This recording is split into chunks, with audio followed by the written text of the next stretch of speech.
बिहार की राजनीति में एक नाम इन दिनों तेजी से चर्चा में है। एक ऐसा चेहरा जिसने पहले शिक्षक की नौकरी छोड़ी, राजनीति में दांव लगाया, हार का सामना किया, लेकिन अब फिर से मैदान में उतरने की तैयारी है। क्या इस बार बदलेगी किस्मत? क्या सारण शिक्षक चुनाव बनेगा उनके कैरियर का टर्निंग पॉइंट? नमस्कार, आप देख रहे हैं ईएस वर्ड जानकारी और आपके साथ मैं हूं राजू सिंह। और अब तक आप समझ गए होंगे, आज हम बात कर रहे हैं सभी के दिलों पर राज करने वाले शिक्षाविद, लेखक और राजनीति के धुरंधर। बिल्कुल आप समझ गए होंगे।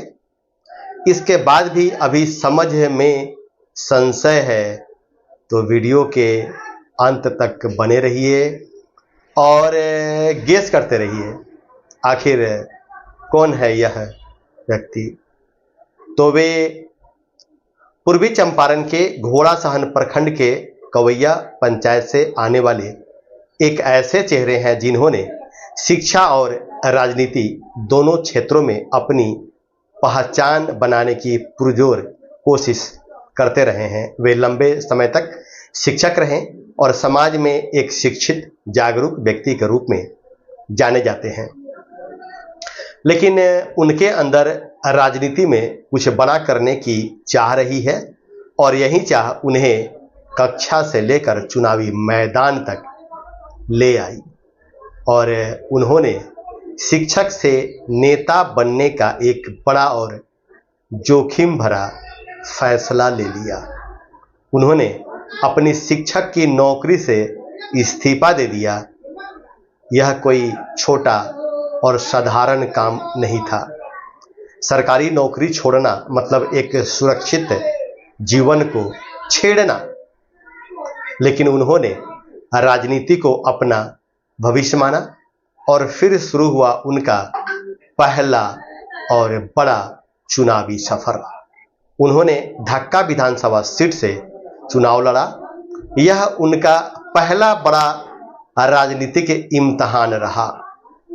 उन्होंने पूरी ताकत लगाई, जन संपर्क किया, लोगों तक अपनी बात को पहुंचाई, लेकिन नतीजा उनके पक्ष में नहीं आया।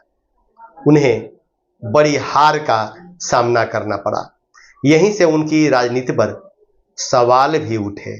कुछ लोगों ने कहा शिक्षक ही ठीक थे, राजनीति उनके बस की बात नहीं। लेकिन कहानी यहीं खत्म नहीं हुई। हार के बाद जहां कई लोग पीछे हट जाते हैं, वहीं उन्होंने हार नहीं मानी। उन्होंने संगठन में काम जारी रखा, राजनीतिक गतिविधियों में सक्रिय रहे और अभी भी वे उपेंद्र कुशवाहा के करीबी माने जाते हैं। पार्टी में प्रवक्ता और प्रदेश स्तर पर जिम्मेदारी भी निभा चुके हैं। यानी उन्होंने खुद को सिर्फ उम्मीदवार नहीं बल्कि एक राजनीतिक कार्यकर्ता और राजनीतिक चेहरे बनाने की कोशिश की। और तो और बहुत कम ही लोग जानते हैं कि वे सिर्फ नेता ही नहीं बल्कि एक लेखक भी हैं। उन्होंने उपेंद्र कुशवाहा के जीवन और संघर्ष पर एक किताब भी लिखी है, संसदीय लोकतंत्र के संघर्ष नायक उपेंद्र कुशवाहा। इससे यह भी साफ होता है कि वे सिर्फ राजनीति में सक्रिय नहीं बल्कि विचारधारा और लेखन में भी रुचि रखते हैं। अब तक वह चेहरा, छवि आपके जेहन में याद आ ही गया होगा। यदि नहीं तो हम थोड़ा और आगे लेकर चलते हैं। अब वे एक नई तैयारी में लगे हैं और वह है सारण शिक्षक निर्वाचन। अब सबसे बड़ा सवाल, क्या इस बार उनकी किस्मत बदलेगी? सूत्रों और स्थानीय चर्चाओं के अनुसार वे अब सारण स्नातक शिक्षक निर्वाचन क्षेत्र से चुनाव लड़ने की तैयारी में है। यह कोई साधारण सीट नहीं है। यहाँ जो वोटर होते हैं वह स्नातक शिक्षक बुद्धिजीवी वर्ग से आते हैं।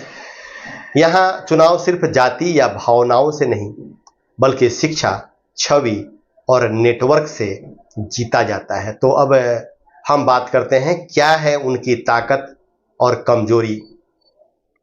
शिक्षित छवि यानी पूर्व शिक्षक, राजनीतिक अनुभव, ढाका चुनाव, संगठन में पकड़, उपेंद्र कुशवाहा से नजदीकी उनकी खास बात है।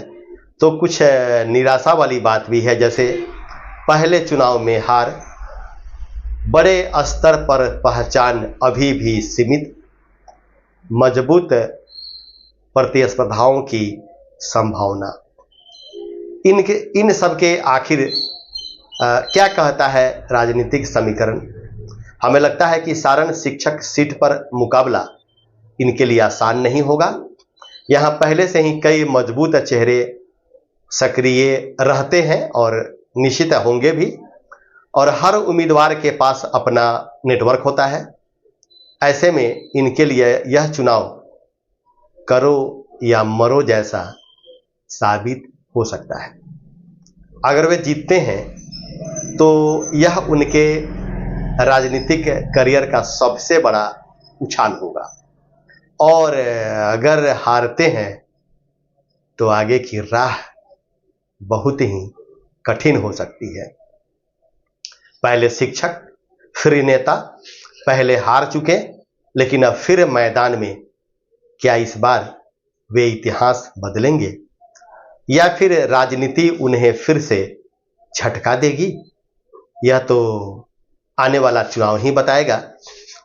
लेकिन इतना तय है, यह चुनाव उनके कैरियर का सबसे बड़ा टर्निंग पॉइंट साबित हो सकता है। आप क्या सोचते हैं? कौन है वह व्यक्ति? क्या वे इस बार जीत पाएंगे?